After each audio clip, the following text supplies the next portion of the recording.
여러분, 혹시요? 어느 날부터 우리 집 초인종 소리만 들어도 심장이 먼저 쿵 내려앉는 경험 해보신 적 있으세요? 저는 있었습니다.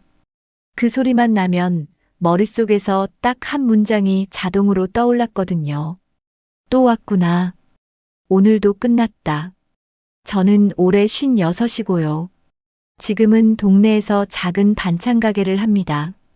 겉으로 보면 그냥 평범한 사람인데요. 딱 하나 저는 아직도 층간소음이라는 단어만 들으면 목이 먼저 굳어요. 왜냐하면 제가 그 소음의 시작이었거든요. 그리고 그 소음 때문에 제 인생에서 가장 소중한 사람을 잃을 뻔했습니다. 이 얘기는 나쁜 사람을 혼내서 시원했다 같은 얘기가 아니에요. 오히려 반대예요. 제가 제 인생에서 가장 미워했던 사람이 사실은 저를 살린 사람이었다는 얘기입니다. 엄마 위에서 또 쿵쿵거려. 그 말은 제 딸이 초등학교 때부터 했어요. 저는 그때 38이었고 남편과는 헤어진 뒤였고 딸 하나 키우며 살았습니다.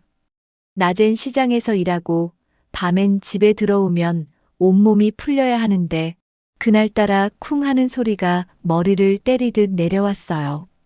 처음엔 참고 있었죠. 애가 뛰나 보다. 위층도 사는 집이니까. 그렇게 넘기려 했어요. 그런데 어느 날부터였을까요? 저는 그 소리를 소리로 안 들었어요. 그 소리가 딱 들리면 제 속에서 말이 하나씩 올라왔어요. 나를 무시하네. 내가 만만하네. 또 시작이네. 그리고 그 또 시작이라는 감정은 사실 위층이 아니라 제 과거에서 올라오는 거였어요. 저는 어릴 때부터 집이 조용한 날이 없었거든요. 아버지는 늘 TV를 크게 틀어놓고 어머니는 잔소리로 맞섰고 둘이 붙으면 접시 깨지는 소리, 문 쾅 닫는 소리, 욕설이 날아다녔어요. 그 집에서 저는 배운 게 하나 있어요. 조용히 있으려면 먼저 소리를 눌러야 한다. 그래서인지 저는 소음을 참는 법을 몰랐습니다. 저는 소음을 참는 사람이 아니라 누르는 사람이었어요. 그날도 저녁이었어요. 딸아이가 숙제를 하다 말고 귀를 막더니 울먹였어요. 엄마 나 집중이 안 돼. 딸이 우는 걸 보는 순간 제 안에서 뭔가가 확 뒤집혔습니다. 그때 제 머릿속엔 해결책이 하나뿐이었어요. 올라가자. 저는 슬리퍼도 제대로 못 신고 위층으로 뛰어 올라갔어요. 문 앞에 서자마자 벌써 심장이 얼굴까지 올라왔어요. 딩동. 문이 열리고 위층에 사는 여자가 나왔습니다. 제 나이보다 조금 어려 보였고 얼굴이 피곤해 보였어요. 저는 인사도 없이 내뱉었죠. 뛰지 좀 마세요. 밤마다 쿵쿵거려서 사람이 살 수가 없어요. 그 여자가 놀라서 말했어요. 죄송해요, 애가 좀. 저는 그 말을 끝까지 못 듣게 막아버렸어요. 애가 좀이 아니라 뭘 그렇게 뛰냐고요. 그때 문 안쪽에서 아이 목소리가 들렸어요. 엄마 무서워. 그 한마디에 위층 여자의 얼굴이 더 창백해졌어요. 그런데도 저는 멈추지 않았어요. 왜냐하면 저는 그 순간 딸을 지키는 엄마가 되고 싶었거든요. 그게 진짜 이유였을까요? 아니요. 지금 생각하면 저는 그냥 누군가를 눌러서라도 내 마음을 진정시키고 싶었던 거예요. 그날 이후 전쟁이 시작됐습니다. 위층은 조금만 소리가 나도 제가 올라갔고 서로 문을 쾅 닫고 서로를 피하고 엘리베이터에서 마주치면 공기가 딱딱 얼었어요. 그 사이에서 제 딸은 점점 말이 없어졌어요. 어느 날 딸이 조용히 그러더라고요. 엄마 우리 이사하면 안 돼? 저는 순간 가슴이 덜컥했는데 또 바로 화가 났어요. 왜 우리가 이사를 해? 잘못한 건 위층인데. 딸이 아주 작게 말했어요. 그냥 엄마가 무서워. 그 말에 저는 말문이 막혔어요. 내가 딸을 지키려고 하는데 딸이 나를 무서워한다고요? 그날 밤 저는 잠을 못 잤습니다. 쿵쿵 소리보다 더 크게 들린 건 딸의 그 한마디였어요. 엄마가 무서워. 며칠 뒤 새벽에 일이 터졌어요. 저는 잠결에 쿵 하는 큰 소리에 벌떡 일어났습니다. 이번엔 진짜 큰 소리였어요. 가구를 끄는 듯한 무언가 넘어지는 소리. 저는 이를 갈고 바로 올라갔어요. 이번엔 초인종도 안 눌렀습니다. 문을 두드렸어요. 지금 몇 시인지 알아요. 그런데 문이 벌컥 열리자마자 제가 본 건 애가 뛰는 모습이 아니었습니다. 거실 바닥에 남자가 쓰러져 있었고 위층 여자는 휴대폰을 붙잡고 손이 덜덜 떨고 있었어요. 그 여자가 제게 말했어요. 거의 울음이었어요. 죄송해요. 소리 시끄러웠죠. 근데 아버지가 숨을. 그때 저는 처음으로 알았어요. 제가 소음이라고 부르던 것 중 일부는 누군가의 인생이 무너지는 소리였다는 걸요. 제가 뭐라고 했는지 아세요? 제가 119 부를게요. 목소리가 제 것도 아닌 것 같았어요. 그날 응급차가 다녀가고 새벽 공기가 싸늘했죠. 저는 집에 내려왔는데도 손이 계속 떨렸어요. 딸이 물었습니다. 엄마, 위층에 무슨 일 있어? 저는 한참 있다가 말했어요. 사람이 아프대. 딸이 잠깐 망설이다가 그러더군요. 엄마, 그럼 우리 너무 뭐라 하지 말자. 그 한마디가 이상하게 아팠어요. 아이 입에서 나온 말이 어른인 나보다 더 어른 같아서요. 며칠 뒤 저는 반찬 가게에서 일하다가 위층 여자를 다시 만났어요. 그 여자가 시장 쪽으로 내려오더라고요. 손에 조그만 강아지 리드줄을 쥐고요. 처음 봤어요. 그 집에 강아지가 있는지. 강아지는 아주 작은 말티즈였고 계속 킁킁거리며 바닥 냄새를 맡고 있었어요. 그 여자는 눈밑이 퀭했고 얼굴에 힘이 없었어요. 저는 모르는 척 지나가려 했는데 그 여자가 먼저 인사를 했습니다. 아래층 그분 맞죠? 제가 대답을 못하니까 그 여자가 조용히 말했어요.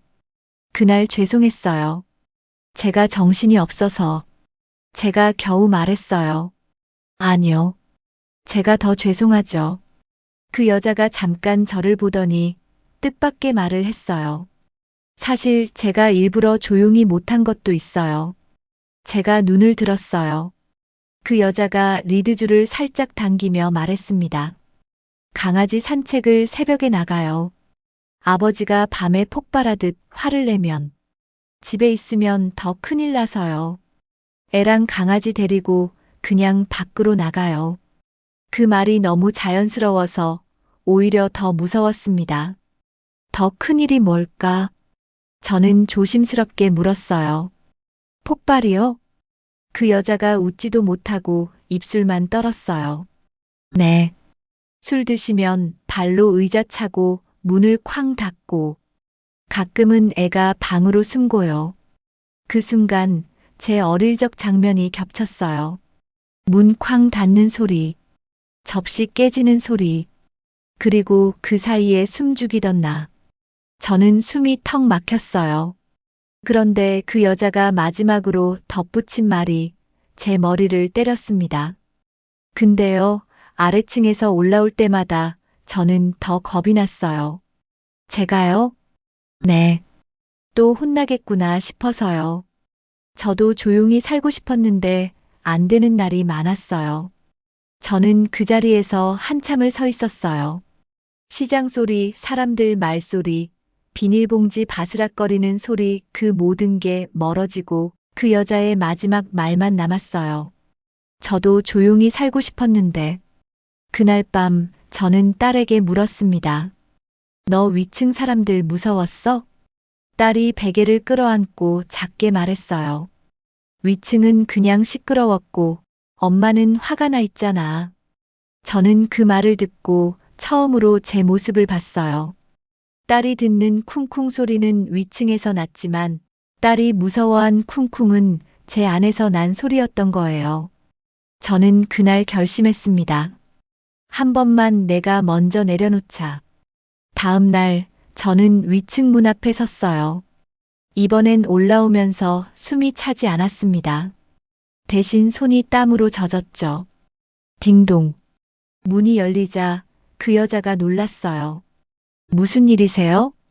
저는 봉투를 내밀었어요. 제가 만든 멸치볶음이랑 계란장 조림, 그리고 미역국. 입맛 없어도 삼키기 쉬운 것들로 골랐어요. 이거 아버님 드시라고. 그리고 애도 밥은 먹어야 하니까. 그 여자가 멍하니 봉투를 받다가 눈물이 뚝 떨어졌어요. 왜 이러세요? 저는 목이 메어서 말이 잘 안 나왔어요. 저도 엄마였거든요. 그리고 저는 그걸 잊고 살았어요. 그 여자가 조용히 물었어요. 아래층 분도 힘드셨어요?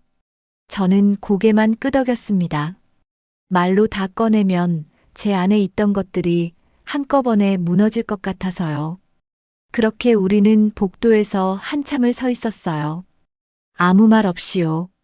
그날부터 위층의 소리가 조금씩 달라졌습니다.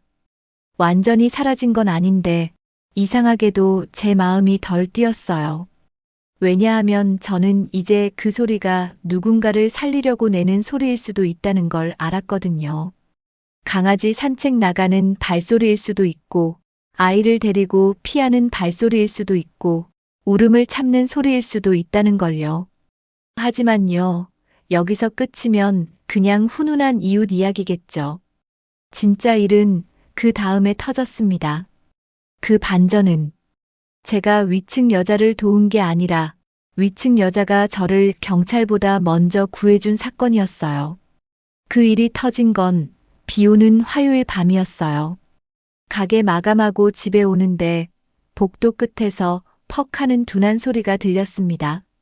처음엔 또 위층인가 했죠. 또 사우나 했죠. 그런데 이상했어요. 소리가 위에서 내려온 게 아니라 우리 층에서 났어요.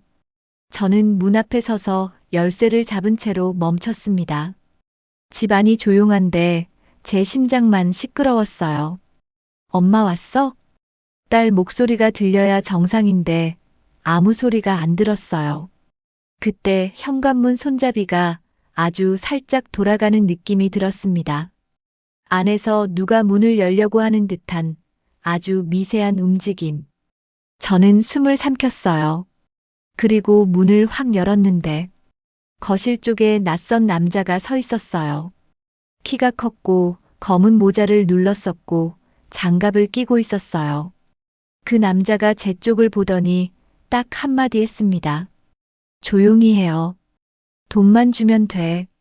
그 순간 제 몸이 얼어붙었어요. 머리로는 소리 질러 인데 목구멍이 막혀서 소리가 안 나왔습니다. 그리고 더 끔찍한 게 뭔지 아세요? 제 딸이 방문 앞에서 굳어 있었어요. 입을 손으로 막고 눈만 동그랗게 뜬 채로요. 남자가 제 딸을 흘끗 보더니 낮게 말했어요. 애는 가만히 둬요. 엄마만 말 잘 들으면 돼. 그 말이 떨어지자마자 제 안에서 뭔가가 뚝 끊겼습니다. 제가 평생 참고 눌러오던 그 모든 것들이요. 저는 떨리는 목소리로 말했어요. 그냥 가져가. 가져가고 나가. 남자가 거실 서랍 쪽으로 다가갔고 저는 딸 쪽으로 한 발 움직였어요.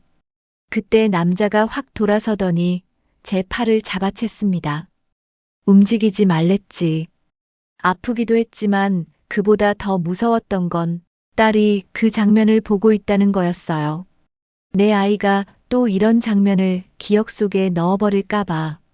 제가 겨우 내뱉었어요. 제발 애 앞에서. 그 순간 우리 집 초인종이 울렸습니다. 딩동. 남자가 멈칫했어요. 저도 멈칫했죠. 이 시간에 누가 오지? 초인종이 한 번 더 울리고 바깥에서 여자 목소리가 들렸어요. 아래층. 저예요. 문 좀 열어주세요. 위층 여자 목소리였어요. 저는 그 순간 눈물이 확 쏟아질 뻔했어요. 살았다 라는 생각이 먼저 들었거든요. 남자가 이를 악물고 제 팔을 놓더니 현관 쪽으로 성큼성큼 걸어갔어요. 문을 열고 나가려는 찰나 위층 여자가 복도에서 소리쳤습니다. 거기 서요. 지금 경찰 불렀어요. 엘리베이터도 막았어요. 그 말이 끝나자마자 복도 끝에서 다른 집 문도 열리는 소리가 났어요. 누군가 무슨 일이야? 하는 소리도 들렸고요. 남자는 욕을 내뱉더니 계단 쪽으로 뛰었고 저는 다리에 힘이 풀려 주저앉았습니다. 딸이 울면서 제 목을 안았어요. 엄마, 엄마. 그때야 숨이 들어왔습니다. 진짜로요. 그제서야 제가 살아있는 느낌이 났어요. 잠시 후 경찰이 왔고 복도에 사람들 발소리가 우르르 났고 위층 여자는 제 딸에게 담요를 덮어주며 계속 말을 걸어줬어요. 괜찮아. 이제 괜찮아. 너 잘했어. 숨 쉬어도 돼. 그 말이 제가 어릴 때 듣고 싶었던 말이랑 똑같아서 저는 거기서 또 울었습니다. 소리 없이요. 정리가 좀 되고 사람들이 돌아가고 새벽이 깊어졌을 때 위층 여자가 조용히 제게 물었어요. 아래층 분 괜찮아요? 저는 손이 떨려서 물컵을 제대로 못 잡았어요. 어떻게 오셨어요? 그 여자가 잠깐 숨을 고르더니 말했어요. 사실 오늘 제가 내려가려고 했어요. 낮에 아래층 분이 반찬 주셨잖아요. 그게 너무 이상하게 고마워서. 이상하게요? 저는요. 세상에서 고마움이 제일 낯설어요.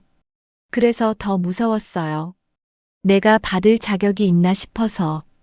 그 말이 가슴을 찔렀어요. 저도 그랬거든요. 누가 친절하면 고맙기보다 먼저 겁이 났어요. 그 여자가 다시 말했어요. 그리고 저희 집 강아지가요. 산책 시간만 되면 문 앞에서 난리예요. 오늘따라 계속 아래층 문 쪽으로 가는 거예요. 강아지가요? 네. 문 앞에서 킁킁거리다가 갑자기 짖었어요. 평소엔 조용한 애인데 정말 크게요. 그래서 이상해서 내려왔어요. 저는 한참 말이 안 나왔습니다. 강아지 그 작은 애가 우리를 살렸다고? 위층 여자가 제 얼굴을 보더니 아주 작게 말했어요. 아래층 분 죄책감 가질 필요 없어요. 전에 저한테 화내셨던 것도 전 이해해요. 제가 고개를 저었어요. 아니요. 이해하면 안 돼요. 저는 제가 너무 말이 끝까지 안 나왔어요. 제가 너무 뭐요? 너무 못됐고 너무 거칠고 너무 엄마 자격이 없다고 말하려던 걸까요? 그때 위층 여자가 제 말을 잘랐어요. 아래층 분. 저요, 아버지 때문에 힘들었잖아요. 근데 진짜 무서운 건 저도 어느 순간 아버지랑 똑같은 표정이 되더라고요. 그 말에 저는 숨이 멎는 줄 알았어요. 저도 애한테 소리를 질렀어요. 소리 때문에가 아니라 제가 무너지는 게 싫어서 누군가를 눌러야 내가 버티는 것 같아서요. 그 한 문장이 제 이야기였어요. 제가 딸에게 했던 그 표정, 제가 딸에게 줬던 그 공포. 저는 손으로 얼굴을 가리고 울었습니다. 어른이 돼서 그렇게 우는 건 정말 오랜만이었어요. 그날 이후 우리 집은 조금씩 바뀌었어요. 가장 큰 변화는 제가 딸에게 사과한 거였어요. 딸이 학교 갔다 와서 물을 마시고 있을 때 저는 식탁에 앉아서 말했어요. 엄마가 미안해. 딸이 눈을 크게 떴어요. 왜? 저는 천천히, 아주 천천히 말했어요. 엄마가 화를 많이 냈지. 위층 소리 때문이기도 했지만 사실은 엄마 마음이 시끄러워서 그랬어. 딸이 고개를 갸웃했어요. 마음이 시끄러워? 응. 엄마가 어릴 때부터 겁이 많았거든. 겁이 많으면 화로 나오기도 하더라. 딸이 조용히 말했어요. 엄마, 그럼 이제 안 화낼 수 있어? 저는 그 질문 앞에서 솔직해지기로 했어요. 완전히는 어렵겠지. 근데 엄마가 약속할게. 화가 나면 소리부터 지르지 않고 먼저 잠깐 멈출게. 딸이 잠깐 생각하더니 아주 작게 웃었어요. 그럼 나도 약속할게. 엄마가 무섭다고 말할게. 숨지 말고. 그 말에 저는 딸을 꽉 안았습니다. 그날이 우리 모녀가 처음으로 같은 편이 된 날이었어요. 그리고 위층이랑은요, 이상하게도 층간소음이 갑자기 사라지진 않았어요. 애는 여전히 뛰고 강아지 발톱 소리도 나고 가끔 의자 끄는 소리도 났어요. 근데요, 제가 그 소리를 듣는 방식이 바뀌었어요. 예전엔 나를 무시한 애였는데 이젠 살고 있네가 되더라고요. 어느 날은 위층 여자가 문자를 보냈어요. 오늘 애가 열이 있어서 밤에 좀 왔다 갔다 할 수도 있어요. 미리 죄송해요. 저는 답장했어요. 괜찮아요. 필요하면 미역국 끓여드릴까요? 그리고 다음 날 그 집 현관 앞에 미역국이 놓였어요. 그 여자가 끓였대요. 자기가 할 수 있는 걸 하고 싶었다고. 우리는 그렇게 서로를 눌러버리던 관계에서 서로를 버티게 하는 관계로 바뀌었습니다. 그런데 반전이 하나 더 있어요. 진짜 마지막 반전. 시간이 좀 지난 뒤 위층 여자가 어느 날 조심스럽게 말하더라고요. 아래층 분 사실저 예전에 아래층 분을 신고하려고 했어요. 저는 순간 심장이 철렁 내려앉았어요. 신고요? 저를요? 네. 너무 무서워서요. 그때는 아래층 분이 올라오면 애가 벌벌 떨었거든요. 그래서 이러다 큰일 나겠다 싶어서. 저는 얼굴이 화끈거렸어요. 부끄러워서요. 하지만 그 다음 말이 더 충격이었습니다. 근데요, 안 했어요. 왜요? 그 여자가 잠깐 눈을 내리깔더니 말했어요. 아래층 분이 엘리베이터에서 딸 손잡고 있는 걸 봤는데 딸이 아래층 분 손을 꼭 잡고 있더라고요. 그걸 보고 생각했어요. 저 사람은 딸을 싫어하는 게 아니라 너무 무서워하는구나. 저는 그 말을 듣고 아무 말도 못했습니다. 저를 가장 미워하던 사람이 저를 제일 정확히 본 거예요. 저는 그날 밤 혼자 부엌에서 한참을 서 있었어요. 그리고 아주 작게 말했어요. 그래, 나는 무서웠구나. 위층 소음이 무서운 게 아니라 내가 엄마로서 실패할까봐, 딸이 나를 떠날까봐, 내 인생이 다시 무너질까봐. 그게 무서웠던 거예요. 요즘 저는 강아지 산책을 같이 나가기도 해요. 저녁에 가게 문 닫고 위층 여자랑 현관에서 만나서요. 오늘은 조용했어요? 아니요. 오늘은 좀 쿵쿵했어요. 죄송해요. 아니에요. 살아있는 소리죠. 이런 대화를 우리가 하게 될 줄 예전엔 꿈에도 몰랐어요. 그리고 딸은요. 딸은 이제 중학생이 됐는데 어느 날 툭 그러더군요.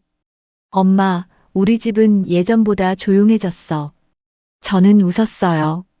위층이 조용해진 게 아니라 엄마 마음이 좀 조용해졌지. 딸이 장난스럽게 말했어요. 그럼 엄마 위층이 또 시끄러우면? 저는 숨을 한 번 들이마시고 말했어요. 그럼 엄마는 먼저 멈추고 차 한 잔 마시고 그래도 힘들면 말로 예쁘게 부탁할 거야. 딸이 고개를 끄덕였어요. 오케이. 그럼 나도 같이 갈게. 엄마 혼자 올라가면 또 무서울까 봐. 그 말에 저는 마음이 따뜻해졌습니다. 누군가랑 같이 해결하는 법을 우리 모녀가 배운 거죠. 여러분, 제가 오늘 드리고 싶은 말은 거창한 게 아니에요. 층간소음 진짜 힘들죠. 잠 못 자고 예민해지고 내 집인데 내 집 같지 않죠. 그런데요. 어떤 소리들은 상대가 나쁜 사람이라서 나는 게 아니라 상대도 겨우 버티고 있어서 나는 경우가 있어요. 물론 그렇다고 다 참으라는 말은 아니에요. 참다가 병나면 안 되니까요. 다만 소리를 누르기 전에 내 마음부터 한번 들어보자고요. 저처럼요. 소음이 아니라 제 안의 공포가 날뛰고 있던 건데 저는 그걸 몰랐어요. 그리고 정말 신기하게도 제가 먼저 멈추니까 세상이 조금 달라지더라고요. 오늘 이야기 여기까지 들으셨다면 여러분은 이미 마음이 단단한 분들이에요. 왜냐하면 남의 이야기를 끝까지 듣는 건 생각보다 큰 힘이거든요. 혹시 지금도 쿵쿵 소리에 가슴이 철렁하신 분이 있다면 오늘 밤만큼은 이렇게 한 번만 해보세요. 저 소리의 이유가 뭘까? 나는 왜 이 소리에 이렇게 흔들릴까? 그 질문 하나가 내일의 나를 조금 더 편하게 만들어줄지도 몰라요. 다음 영상에서도 우리가 사는 집 이야기, 그리고 마음이 조용해지는 이야기로 찾아올게요. 구독, 좋아요, 알람 설정은 사랑입니다. 누르시면 제 마음이 조용해지는 게 아니라 기분이 좋아집니다. 우리 다음에 또 만나요.